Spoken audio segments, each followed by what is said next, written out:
अस्सलाम वालेकुम मेरे प्यारे स्टूडेंट, मैं इनामुल हसन मुद्रिक एक बार फिर से आपकी खिदमत में हाजिर हूं आपके अपने चैनल एक कदम उर्दू की ओर। मैं उम्मीद करता हूं आप खैरियत से होंगे और आपकी पढ़ाई बहुत अच्छे से चल रही होगी। मेरे प्यारे बच्चों, इससे पहले जो भी मैंने ग्रामर के टॉपिक आपको पढ़ाए हैं या उर्दू से मुतालिक जो भी पढ़ाया है, आपने अच्छे से उनको याद कर लिया होगा और अच्छे से समझ भी लिया होगा और जरूर अपनी नोटबुक में उतार लिया होगा। तो मेरे प्यारे बच्चों, आज का हमारा जो ग्रामर का टॉपिक है बहुत ही खास और अहम है। और खास और अहम इसलिए बन जाता है कि अगर आप 8th क्लास से 12th क्लास तक का कोई बोर्ड का एग्जाम देने वाले हो उर्दू से मुतालिक, वहां पर ये आपसे हर हाल में पूछा जाएगा। मेरे प्यारे बच्चों, ये दिमाग में उतार लीजिएगा कि ये जो है ग्रामर का ऐसा टॉपिक है जो कि हर तरह के एग्जाम में यानी ऑल उर्दू स्टूडेंट सबसे पूछा जाता है। इसलिए आप इसको अपनी नोटबुक में जरूर उतारेंगे और अच्छे से याद भी करेंगे। सबसे पहला काम है आप इसका स्क्रीनशॉट ले लीजिए। स्क्रीनशॉट लेने से आपका फायदा ये होगा कि आप अच्छे से समझ पाएंगे और अच्छे से याद भी कर पाएंगे। मेरे प्यारे बच्चों, वीडियो को शुरू करने से पहले मैं आपसे अपील करता हूं, एक गुजारिश है कि वीडियो को जितना हो सके शेयर कर दीजिएगा, लाइक कर दीजिएगा, बेल आइकन को भी दबा दीजिएगा ताकि हर आने वाली वीडियो की आपको नोटिफिकेशन मिलती रहे। और शेयर करने से दूसरे तालिब इल्म, दूसरे स्टूडेंट का भी फायदा हो सकता है अगर आप शेयर करोगे तो। मेरे प्यारे बच्चों, आज का हमारा टॉपिक है रमूज़े औकाफ। और रमूज़े औकाफ को हिंदी में कहा जाता है विराम चिन्ह। देखिए, रमूज़े औकाफ जो हैं उर्दू ग्रामर के अंदर, चाहे हम हिंदी ग्रामर की बात कर लें या इंग्लिश ग्रामर की बात कर लें, तो इनकी बड़ी अहमियत है, इनको बड़ी अहमियत दी जाती है। जिस तरह हम कुरान शरीफ को बगैर तजवीद के मुकम्मल और सही नहीं पढ़ सकते, इसी तरह देखिए किसी भी जबान को अच्छे से समझने के लिए और सीखने के लिए उसकी ग्रामर यानी कि कवायद को अच्छे से याद करना निहायत जरूरी है। इसी तरह उर्दू ग्रामर के अंदर रमूज़ औकाफ का भी बहुत खास ख्याल रखना चाहिए, क्योंकि ये अपने आप में बड़ी अहमियत रखते हैं। इनके बगैर हम उर्दू को सही नहीं पढ़ सकते। इसलिए अजीज बच्चों, आज हम समझेंगे उर्दू के रमूज़ औकाफ के बारे में और वो किस तरीके से, कहां पर, किस तरह इस्तेमाल होते हैं, इनका ठहराव कितना होता है। तो मेरे प्यारे बच्चों, हम सबसे पहले समझेंगे सक्ता के बारे में। सक्ता जो है, कौमा जिसको बोला जाता है, इसको सक्ता को कौमा भी कहते हैं। देखिए, सक्ता जो है, इसकी जो ठहराव है, इसका जो जुमले में जब सक्ता आता है तो इस सक्ता की अलामत का इशारा ये होता है कि ये जो सबसे कम ठहरने की एक अलामत है सक्ता। यानी सक्ता का इस्तेमाल कहां पर होता है और किस लिए होता है। सबसे पहले तो ये समझना है, जहां पर सक्ता लगा जाता है वहां बहुत कम ठहरा जाता है, बहुत कम रुका जाता है। लेकिन सक्ता का इस्तेमाल इबारत में कहां पर होता है, ये समझ लीजिएगा। जब जुमले में एक साथ कई चीजों का नाम आए। अजीज बच्चों, जब जुमले में एक साथ कई चीजों का नाम आए तो उनके दरमियान सक्ता का निशान लगाया जाता है। किसी सेंटेंस में एक साथ कई चीजों का नाम आता है तो उनके दरमियान मेरे प्यारे बच्चों सक्ता का निशान लगाया जाता है। वो किस तरीके से लगाया जाता है जरा समझ लीजिएगा। मिसाल के तौर पर, गुलाब, चमेली, गेंदा सब खूबसूरत फूल हैं। देखिए, इस सेंटेंस में कई चीजों का नाम आया। कई चीजों से मुराद यहाँ पर कई फूलों का नाम आया है, जैसे गुलाब, चमेली, गेंदा। ठीक है, अब देखिए, गुलाब और चमेली के बीच में हमने सक्ता का निशान लगाया है। इसी तरह चमेली और गेंदा के बीच में भी सक्ता का निशान लगाया है। मतलब समझना ये है कि जब जुमले में एक साथ कई चीजों का नाम आता है तो उनके दरमियान कौमा लगाया जाता है, सक्ता का निशान लगाया जाता है। कौमा को उर्दू में सक्ता बोलते हैं। ठीक है, और अब ये जो सक्ता है, जैसे कि मान लीजिए गुलाब, चमेली, गेंदा सब खूबसूरत फूल हैं। तो गुलाब के बाद जब चमेली को हम पढ़ेंगे तो गुलाब और चमेली के बीच में दरमियान में हमें थोड़ा सा रुकना पड़ेगा, थोड़ा सा ठहरना पड़ेगा। ये अलामत हमें बता रही है कि थोड़ा सा रुक जाइए, थोड़ा ठहर कर पढ़िए। और ये अलामत दर्शा रही है कि ये दोनों जो नाम है अलग अलग चीजों के हैं। तो बहरहाल हमें इसको समझना है कि जब ये अलामत लगी हुई है तो किसी सेंटेंस में, तो वहां हमें ठहरना है। और अक्सर करके इस अलामत का वहां पर इस्तेमाल होता है जब जुमले में एक साथ कई चीजों का नाम आता है।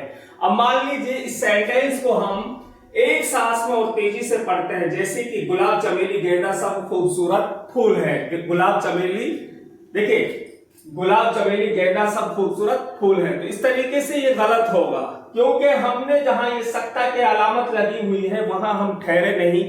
हमने अलामत जो सक्ता है इस पर ठहरने की कोशिश नहीं की, इसलिए गलत हो गया। अब हमने करना क्या है, जहां पर अलामत सक्ता लगी हुई है वहां पर हमें ठहरना है। जैसे कि थोड़ा थोड़ा ठहरना है, जैसे गुलाब चमेली गेंदा सब खूबसूरत फूल है। इस तरीके से पढ़ेंगे तो अच्छा है। तो मेरे प्यारे बच्चों, आई होप कि उम्मीद करता हूं आप इसको सक्ता को समझ गए होंगे। अब बढ़ते हैं हम वक्फा की ओर। मेरे प्यारे बच्चों, वक्फा क्या है? वक्फा की जो अलामत है, देखिए इसमें डिफरेंस क्या है। ये सक्ता है, ठीक है। अब इसी के नीचे हम बिंदी लगा देते हैं, ये वक्फा की अलामत हो गई, ठीक है। ये सक्ता जो उल्टा सा पेश ये है ना, जो इसके नीचे हम बिंदी लगा देंगे ये वक्फा हो जाएगा। बस इतना सा फर्क है, ठीक है। ये क्या था, ये सक्ता है और ये जो है वक्फा है, ये अलामत। तो अब इन दोनों में फर्क क्या हुआ, बिंदी का फर्क हुआ। अब इसके नीचे जो बिंदी लगी हुई है इसको कहते हैं वक्फा। और वक्फा की जो अलामत है सक्ता के मुकाबले में यहां पर थोड़ा ज्यादा ठहरना पड़ता है, ज्यादा रुकना पड़ता है। अजीज बच्चों, जब जुमले में देखिएगा आप समझ पाएंगे, जब जुमले में सक्ता कई बार आए तो, जब जुमले में सक्ता कई बार आए तो क्या होता है, वहां पर वक्फा का इस्तेमाल किया जाता है। यानी जब जुमले में सक्ता कई बार आता है तो वहां पर वक्फा का इस्तेमाल किया जाता है। जब जुमले में किसी सेंटेंस के अंदर सक्ता का यूज कई बार कर लिया तो एंड में क्या होता है, सक्ता के बाद में वक्फा का यूज किया जाता है। और किस तरीके से किया जाता है जरा ये भी आपको समझा दिया जाएगा।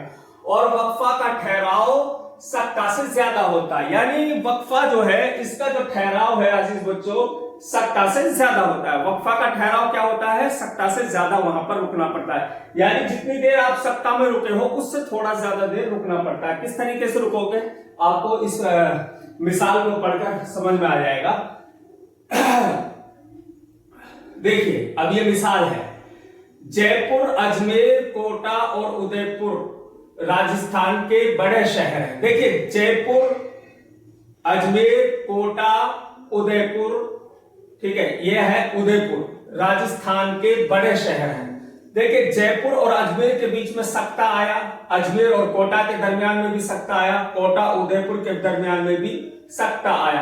अब यहां पर उदयपुर के यहां लास्ट में देखेंगे जब सक्ता 1, 2, 3 बार इस सेंटेंस में जयपुर, अजमेर, कोटा, उदयपुर राजस्थान के बड़े शहर। अब देखिए इस सेंटेंस में, इस मिसाल के अंदर आप देखेंगे सक्ता का इस्तेमाल 3 बार हुआ है। जब सक्ता का इस्तेमाल 3 बार हुआ है तो एंड में यहां पर वक्फा का इस्तेमाल हुआ है। तो ये इसकी पहचान, मतलब ये जब सक्ता कई बार आएगा तो मतलब ये है कि इसका यूज कहां पर होता है। हमें इस मिसाल के जरिए से ये बताना है कि जब जुमले में सक्ता कई बार आया तो फिर क्या होता है, इस सक्ते को यूज करने के बाद में यहां पर वक्फा का निशान लगाया जाता है। और ये वक्फा हमें ये बताता है, इसकी पहचान ये है कि यहां जरा ज्यादा देर रुकना है आपको। यानी इन अलामतों के मुकाबले में ये जो सक्ता की अलामतें लगी हुई है ना जयपुर अजमेर के बीच में, जैसे अजमेर और कोटा के बीच में या कोटा उदयपुर के बीच में, ये जो सक्ता की अलामत लगी हुई इनसे ज्यादा कहां पर रुकना है, इस पर रुकना है। अब मैं पढ़कर आपको सुनाता हूं किस तरीके से कितनी देर आपको रुकना पड़ेगा। मिसाल के तौर पर जैसे जयपुर, अजमेर, कोटा, उदयपुर राजस्थान के बड़े शहर हैं। अब देखिए उदयपुर के बाद में मैं ज्यादा देर रुका हूं और इनके दरमियान थोड़ी कम देर रुका हूं। तो इनसे क्या होता है कि जब ये अलामतें होती हैं तो पढ़ने वाले के लिए, कारी के लिए इनसे बहुत ज्यादा सहूलत होती है और सुनने वाले के लिए भी बेहतर लगता है और अच्छा लगता है। अगर एक सांस में इसको मैं पढ़ूंगा तो बहुत बुरा लगेगा, धब्बा सा महसूस होगा। जैसे कि जयपुर, अजमेर, कोटा, उदयपुर राजस्थान के बड़े शहर। ये इस तरीके से नहीं पढ़ा जाता है, जरा ठहर कर पढ़ा जाता है। तसल्ली, ये अलामतें बता रही है कि जरा ठहर कर पढ़िए, तसल्ली से पढ़िए, और इन 70 से ज्यादा यहाँ पर आपको रुकना है वक्फा पर। बस उम्मीद करता हूँ आप वक्फा की अलामत को भी पहचान गए होंगे, वक्फा में कितनी देर हमें रुकना पड़ता है और इसका इस्तेमाल कहां पर होता है। मेरे प्यारे बच्चों, अब समझते हैं हम राब्ता। राब्ता की अलामत कहां पर लगाई जाती है, जिसको इंग्लिश में कॉलन बोला जाता है। राब्ता को इंग्लिश में कॉलन बोलते हैं, और इस अलामत का इस्तेमाल जुमले में किसी हवाला, समझ रहे हो, किसी हवाला, कौल या कहावत से पहले होता है। यानी इस अलामत का इस्तेमाल जुमले में किसी हवाला, कौल या कहावत, ध्यान से समझेंगे, किसी हवाला, कौल या कहावत, ठीक है, से पहले होता है। इसका इस्तेमाल कहां होता है? किसी हवाले से पहले, किसी कौल से पहले, किसी कहावत से पहले इसका इस्तेमाल होता है। मिसाल के तौर पर आप समझेंगे, बकौल हजरत मोहम्मद सल्लल्लाहु अलैहि वसल्लम, यानी हजरत मोहम्मद सल्लल्लाहु अलैहि वसल्लम ने फरमाया। यह हजरत मोहम्मद सल्लल्लाहु अलैहि वसल्लम का कौल है। देखिए, बकौल हजरत मोहम्मद सल्लल्लाहु अलैहि वसल्लम। अब जब हमने यहां, जब बकौल हजरत मोहम्मद सल्लल्लाहु अलैहि वसल्लम लिखकर यहां लिखा है हमने, देखिए ये इस तरीके से बकौल हजरत मोहम्मद सल्लल्लाहु अलैहि वसल्लम, ठीक है, इससे आप समझ पाएंगे कि ये बात किसने कही थी? हजरत मोहम्मद सल्लल्लाहु अलैहि वसल्लम। और इस, अब जो बात हजरत मोहम्मद सल्लल्लाहु अलैहि वसल्लम ने कही, जो हुजूर सल्लल्लाहु अलैहि वसल्लम ने फरमाया था, उससे पहले हमें ये निशान लगाना पड़ेगा। जैसे किसी के हवाले को, किसी की कौल को, किसी कहावत को हम रिपीट कर रहे हैं, लिख रहे हैं, तो वहां क्या करना है? उससे पहले ये निशान लगाना पड़ेगा राब्ता का। तो ये इस निशान से आप समझ पाएंगे, बकौल हजरत मोहम्मद सल्लल्लाहु अलैहि वसल्लम, या अब ये निशान लगा दिया राब्ता का। अब वो बात जो हुजूर सल्लल्लाहु अलैहि वसल्लम ने कही थी, अब उसको लिखेंगे, नमाज मेरी आंखों की ठंडक है, ठीक है। इस तरीके से राब्ता का जो ये चिन्ह है इस्तेमाल में लाया जाता है। उम्मीद करता हूं मेरे प्यारे बच्चों, राब्ता जो है इसको आप समझ गए होंगे। आप इस जो राब्ता की डेफिनेशन लिखी हुई है, इससे आपको आसानी से समझ में आ जाएगा। इसलिए मैं आपसे कह रहा था, अपनी कॉपी में स्क्रीनशॉट ले लीजिए, मोबाइल में स्क्रीनशॉट ले लीजिएगा, अपनी कॉपी में आप अच्छे से उतार पाएंगे और फिर आप अच्छे से समझ भी पाते हैं। तो एक बार मैं रिपीट कर देता हूं, आपको आसानी होगी समझने के लिए। राब्ता, इस अलामत का इस्तेमाल जुमले में किसी हवाला, कौल या कहावत से पहले होता है। यानी हम किसी का हवाला देना चाह रहे हैं, किसी के कौल को रिपीट करना चाह रहे हैं, ठीक है, किसी कहावत को हम कहना चाह रहे हैं, तो वहां जो बात दरअसल किसी इंसान की को हम जो रिपीट कर रहे हैं, उससे पहले निशान लगाना पड़ता है। जैसे यहां पर हमने लगाया बकौल हजरत मोहम्मद सल्लल्लाहु अलैहि वसल्लम। अब ये निशान लगाया राब्ता का, इसके बाद वो बात लिखी जो हुजूर सल्लल्लाहु अलैहि वसल्लम ने फरमाई कि बकौल हजरत मोहम्मद सल्लल्लाहु अलैहि वसल्लम, नमाज मेरी आंखों की ठंडक है। अब बढ़ते हैं अजीज बच्चों तफसील निशान की ओर। तफसील निशान क्या है? असल में इसको इंग्लिश में कहते हैं कॉलन डैश, इंग्लिश में इसको कॉलन डैश कहते हैं। और इसका इस्तेमाल कहां पर होता है? इस अलामत का इस्तेमाल किसी इक्तिबास या किसी खास चीज की तारीफ, इस अलामत का इस्तेमाल किसी इक्तिबास या किसी खास चीज की तारीफ या खुसूसियत बयान करने से पहले किया जाता है, लगाया जाता है। मिसाल के तौर पर, मिसाल से समझ पाएंगे, हिंदुस्तान के लिए सर सैयद ने कहा था। अब देखिए, अब हम यहां जो है इससे इस अलामत का इस्तेमाल किसी इक्तिबास या किसी खास चीज की तारीफ या खुसूसियत बयान करने के लिए। अब देखिए, इससे आप समझ पाएंगे। अब यहाँ एक खुसूसियत बताई है किसी ने, सर सैयद अहमद खान ने, कि हिंदुस्तान के लिए सर सैयद ने कहा था कि हिंदू मुसलमान हिंदुस्तान की दो आंखें हैं, ठीक है। अब देखिए, हमने पहले लिखा हिंदुस्तान के लिए सर सैयद ने कहा था, ये हो गया यहां पर। अब ये सेंटेंस पूरा यहां से है, यहां से यहां तक है, ठीक है। अब यह सेंटेंस मुकम्मल हो गया। हिंदुस्तान के लिए सर सैयद ने कहा था हिंदू मुसलमान हिंदुस्तान की दो आंखें। लेकिन सर सैयद अहमद खान ने क्या बात कही थी, उस बात को हम लिखें तो उससे पहले हमें ये कॉलन डैश लगाना पड़ेगा, फिर उस बात को हम रिपीट करेंगे, उसी को फिर लिखेंगे। अब हमने क्या लिखा, जैसे हिंदुस्तान के लिए सर सैयद ने कहा था, अब यहाँ कॉलन डैश लगाया, इसके बाद में वो बात रिपीट करिए कि हिंदू मुसलमान हिंदुस्तान की दो आंखें। इस तरीके से इसका इस्तेमाल होता है अजीज बच्चों। उम्मीद करता हूं कि तफसील निशान को भी आप समझ गए होंगे। अब हम बढ़ते हैं खात्मा की ओर। खात्मा का इस्तेमाल कहां पर होता है मेरे प्यारे बच्चों? इस अलामत को जुमला पूरे होने पर लगाया जाता है। अब ये जो खत्मा की अलामत है अजीज बच्चों, इस अलामत को जुमला पूरे होने पर लगाया जाता है। जब सेंटेंस पूरा हो जाता है, मुकम्मल हो जाता है, इस निशान को, इस अलामत को वहां पर लगाया जाता है। मिसाल जैसे कि दिल्ली हिंदुस्तान की राजधानी। अब देखिए, यहां से यहां तक ये सेंटेंस मुकम्मल हुआ और एंड में यहां पर देखिएगा ये खत्मा है, ठीक है, ये खत्मा का निशान है। खत्मा थोड़ा सा ऐसा होता है, इधर से ऐसा थोड़ा घुमा सा होता है और यहाँ आकर बारीक हो जाता है, इधर से थोड़ा मोटा होता है। ऐसा नहीं कि ऐसा आप लगाओ, ये डैश हो जाता है, ठीक है, जिसको खत कहा जाता है, ये खत्मा की अलामत है। ठीक है मेरे प्यारे बच्चों, तो खत्मा की अलामत जुमला मुकम्मल होने पर लगाई जाती है, यानी फुल स्टॉप जिसको इंग्लिश में बोला जाता है। ये जब जुमला मुकम्मल हो जाए वहां पर खत्मा की निशान अलामत जो है लगाई जाती है।